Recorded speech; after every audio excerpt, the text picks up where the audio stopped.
That's right. We're not starting until there's applause.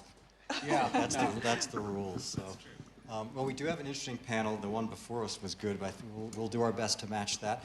And the topic, I really think we're going to end up addressing two big issues. One is about what do we mean by personalized nutrition, and the other is what do you do with it? How do you get that out there? And I think we're going to have an interesting, not to put pressure on you, but interesting conversation. But let's first do quick introductions. Just for context, my company is a digital health company. We modify behavior through long-term engagement, et cetera, et cetera. If each of you could just take a second to tell them who you are and where you are in that ecosystem of personalized nutrition, and then we can get started.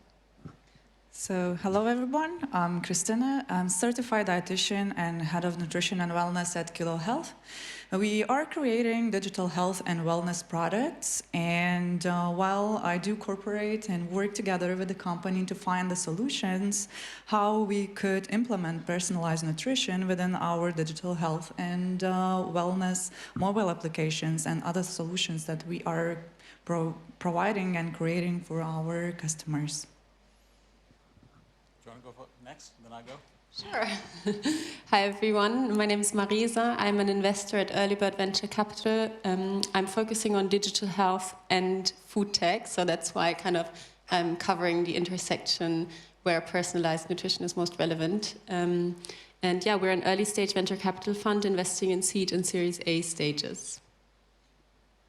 Okay, it's up to me. So my name is Faisal. I lead open innovation, which means we work with startups and bring them into the Coca-Cola company. Where we are in the ecosystem, we produce the brands that the computer was talking about before, the mass brands. So that's where we are in the ecosystem. Excellent. You can see why this is the right panel to have. We've got investors, we've got digital health and nutrition, and we've got a very large company that does a whole host of things that we'll hear more about. I want to start off with the sort of the obvious question, but also give you a chance to dig in a little bit more, because I think when you say personalized nutrition, we all have an idea of what that means. I don't know that we all have the same idea of what that means. So maybe we can start out with how would you define personalized nutrition and its importance, which I think we're going to dig into a lot once we get into that. But maybe start with Marissa. Yeah, sure. So for me, personalized nutrition is when you tailor nutrition and recommendations about nutrition to individual characteristics. And I think this can be a lot of things, so kind of genetics, but also lifestyle, diseases, personal preferences. And I think the benefits are definitely vast. So a healthier, longer life. Yeah, I would say that's kind of what it is for me. Makes sense. Yeah, and I think it's important to mention that personalized nutrition moves from the traditional understanding that one size fits all, and it claims that actually, no, there is no one size fits all when it comes to nutrition, and it takes into account the uniqueness of every individual, and we have different metabolic signatures, and we do react to different foods differently. So to claim that the generic recommendations would work for everybody, and we obviously can see that it's not. We have, a lot of issues and work to be done in order to be healthy and provide dietary recommendations for the whole public and each individual. And I think with personalized nutrition, we will be able to answer the question, so what should I eat in order to be healthy? And it also highlights that what is healthy for me might be harmful for you, So I think that's the main message that the personalized nutrition is bringing to the general public, and putting a little bit of a pressure and challenge for us to find those solutions that would work, on the individual level. So I'll try to say something different from these two very smart people on both sides of me. It's personalized nutrition is all of those things, sure. The 2 points. One is we understand personalization differently. So if you think about personalization, which sort of emerged in the idea of digital products, there's some algorithm, your previous behavioral choices is predicting what you may need. In case of personalized nutrition, your biomarkers, your genetic data, your phenotype data, your biochemical markers, to your point, are sort of creating, not predicting, creating a template for what you should eat. What I would like to challenge, to take a slightly different perspective, is I think we've had personalized nutrition for a very long time, from time immemorial. A lot of us will know that when we fall sick, our grandma will come up with some specific broth that might fix your illness at that moment in time. So it's been around forever. But how do you get to that very specific tailored need for the body, whether it's for improving yourself, cognition, performance, etc.? That's sort of where personalized nutrition is currently playing. Not too different from the others, which is good, but a little bit. I'm gonna dig in on that because I like controversy. So we had a panel earlier about food as medicine, and there were some really interesting comments about defining that and how it gets used. I'm curious what you all think, and that is its own topic, and it's different from personalized nutrition. But is it? How is it different? Is one just more of a generic form? Or, let me not answer a question I just asked. How are they different one from the other? Anybody can jump in. I can go. Look, the idea of food being medicine, as I said, has been around for a very long time. The question is, and I forget the name of the compeer, as you were saying, it's hugely important to understand what I should eat and what I want to eat. And there's enough research out there on behaviors where we know that even in the most difficult, life-threatening circumstances, people don't change behaviors. So food as a source of medication, yes, but food is also a source of enjoyment, experience, and all sorts of other things. So the concept has, as I said before, it's been around for a very long time. What we're trying to do now is extract macro and micronutrients and target specific challenges. And when we start extracting micro and macronutrients, then it becomes a little bit of a question, is it still food? Personally for me. And that's where brands like Coca-Cola and others come and play, wherein how do you make something accessible to the consumer that consumer wants to pull off the shelf, for instance. So can it be done? Yes. Is it different from what it was before? No. But does the consumer is running to the shelf to put it off the shelves? I don't see that right now. 4 or 5 years down the line, maybe, but that's not something that I'm seeing right now. But I think also there is another way of seeing food as medicine. So when we take personalized nutrition and we analyze current dietary patterns of our patient or client, we can see what he or she is lacking, and we could provide them with the advice, okay, you have to increase your dietary fiber intake. And there is a lot of very good food products that are complemented with higher amount of dietary fiber, and in that term, this food might become a medicine for that person, but for another one, might not. So it's a matter of evaluating the needs and what the person is lacking in their current nutrition, and personalize it and add it to their dietary patterns so the food could become medicine and help to solve some health issues and concerns. And maybe just to add, I think food can be a medicine, but I think in terms of kind of real well-being, you definitely need a more holistic picture. You can eat as many nutrients as you want. If there are other things in your lifestyle that just aren't helping, then I think food in itself cannot do the trick. So I think it's definitely, you need a more holistic picture. Sorry, can I just add one last point to that? My family comes from India, and the idea when you're sick, then you can't eat certain things when you have fever or something of that sort, and I'm sure that's present in many other cultures out there.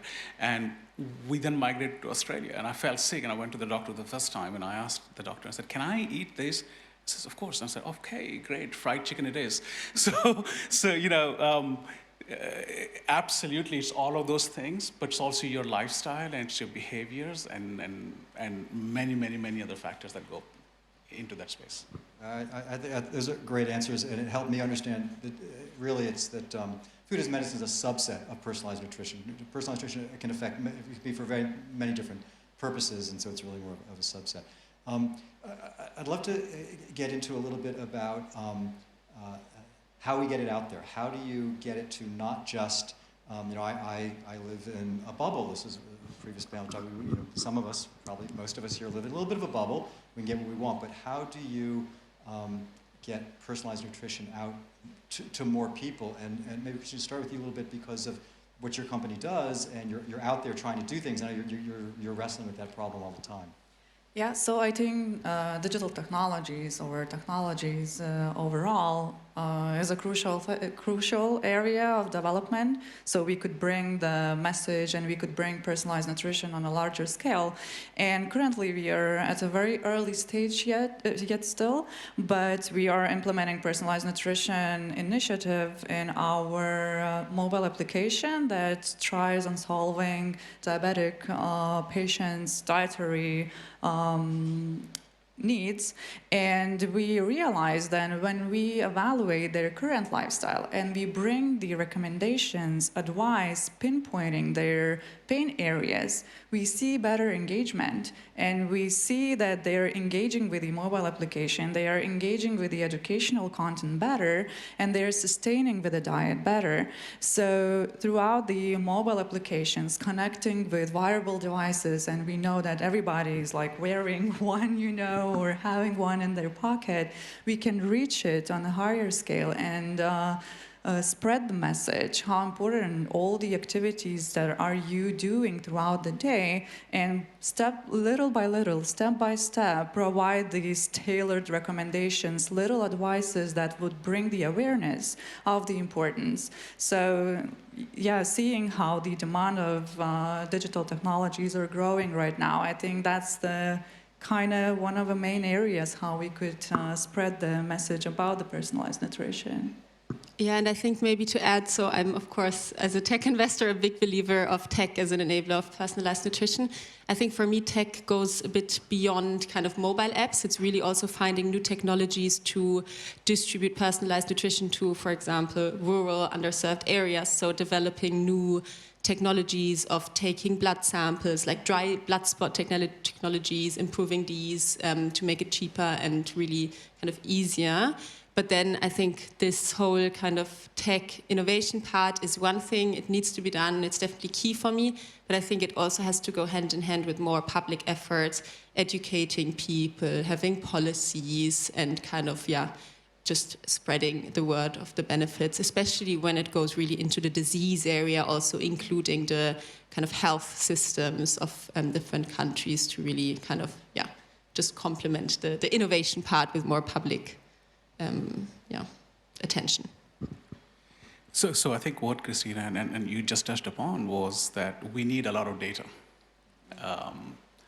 which could be wearables and sensors and biomarkers and a lot of blood spot testing, not Elizabeth Holmes style, but hopefully a different one, that gives us enough data to be able to create personalized recommendations. I think along with that, what we do need is mechanisms to create those products at that scale. And is that scale coming from a factory? Or is that getting created at home? So are we talking about home devices that are printing your steak, as we were talking about before, and in that steak we are adding the nutrients that you are missing? Or you're buying steaks from the market which have those ingredients? And that's sort of the key differentiation between what we call mass personalization and the technical term personalized nutrition. So knowing that, how do we have the data, how do we process it, and then what do we do with it, is what's needed, and the sensors, et cetera, to make, to your point, to bring this to market. And some of those things are already happening, others need to be accelerated.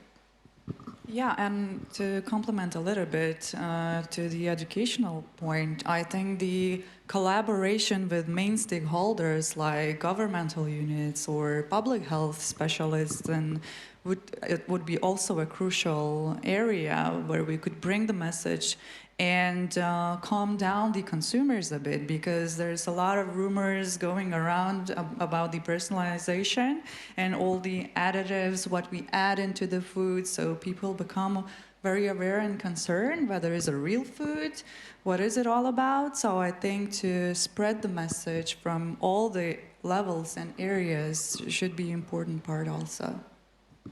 Yeah, I want to push a little bit more on that, because it's a tough one, because it's almost that the technical solutions exist and the challenge is getting them out there. In my business, I have a customer that has a lot of interest in, we're interested in reaching underserved communities, and we say that all the time, and we had a customer who said, yeah, we care about that, and we have a community that we actually work with. I said, well, I'll tell you what, for every person, for every employee who's in the bubble, who signs up, we'll bring in 2 people from the community and just subsidize it for them. So it was, you know, and that's only scalable up to a certain point. But the question is, how do you get these solutions out into the hands of folks who aren't going to get it in the typical means? And how do you build trust? Yeah. There's enough already fake information out there on COVID vaccination, which we have objective, provable data on. I've heard wild claims as much as nanobots being put into my food to control me.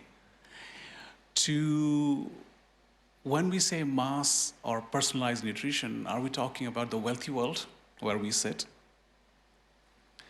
Or are we talking about the 4 billion people who don't have access to the basic nutrition?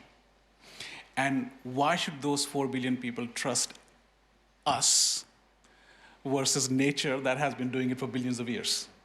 And so that trust has to be earned, and I'm not sure that trust has, well, it was probably earned a little bit and then was broken, so I'm not entirely sure that trust exists yet.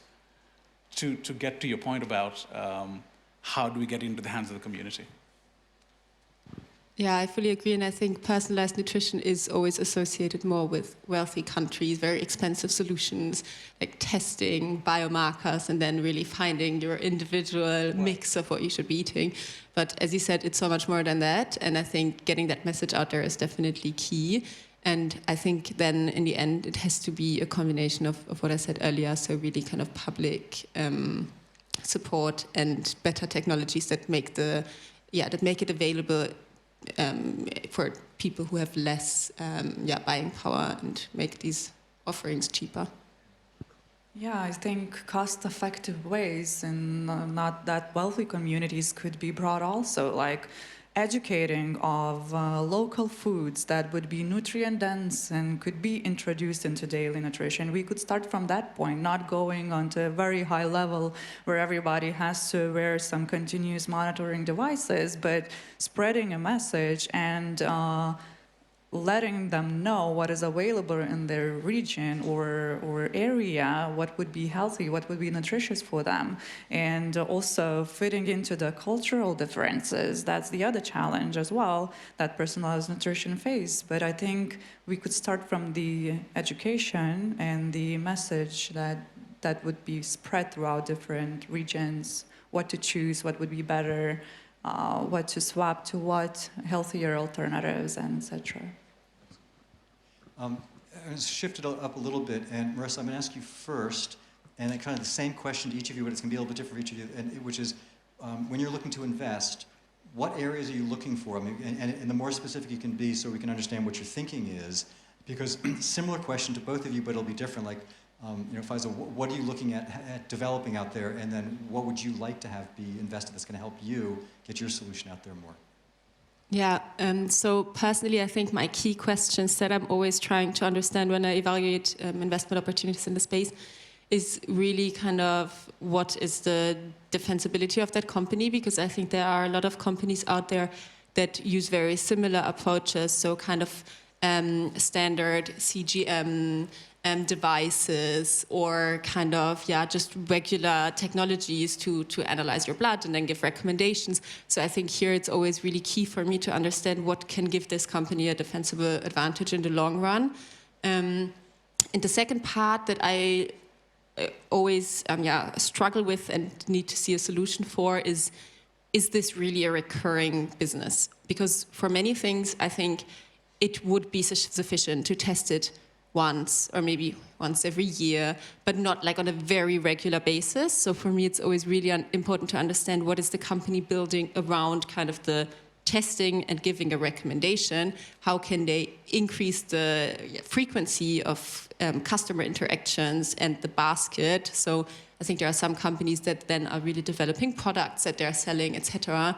And that's really important for me to understand kind of these 2 points. Do you want to go first and then I go in the end? I'm going to let you two battle it out. There you go. I can go.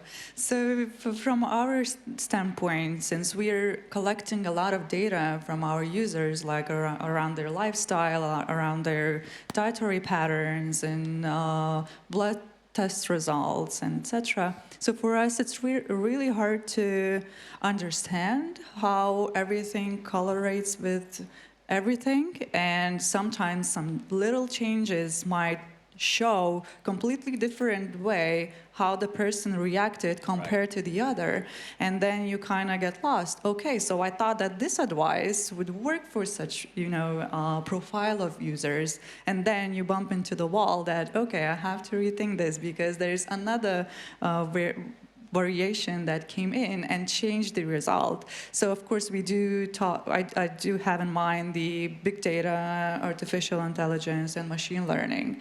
And that's, I think, the solutions that will drive us to the success. But right now it's a challenge to come up with all these prediction models and prediction tools that would help us to profile our users and take into account all these different variable inputs that might change the advice and might change the dietary recommendation that we would provide. So that's the challenges that right now we are actually facing. So from large established consumer goods products perspective, the biggest challenge and what we look for when we are out there is understanding the claims you're making on the product. And in most cases, a lot of this space bleeds into the ceuticals industry, pharmaceuticals, nutraceuticals, and so on and so forth, which requires all sorts of approvals and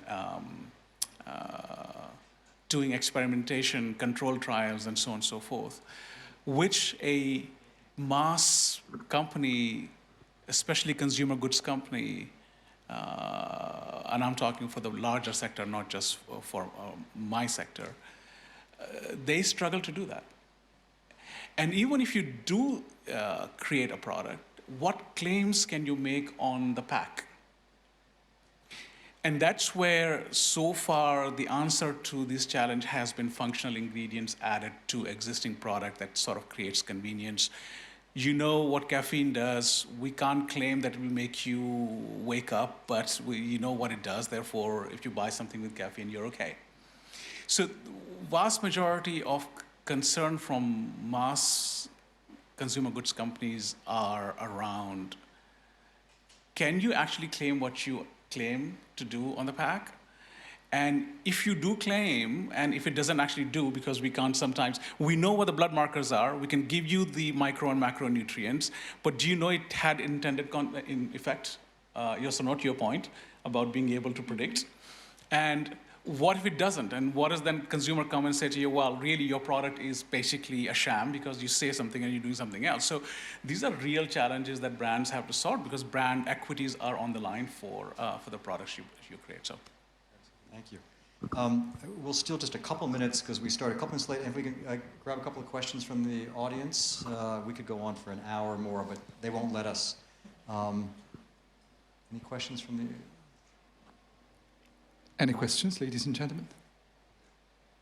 You guys covered everything so fully. We stunned them into silence. That's exactly what it is. Yes.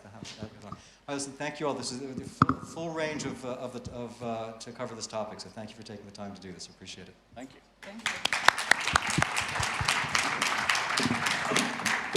And thank you to Steve for chairing.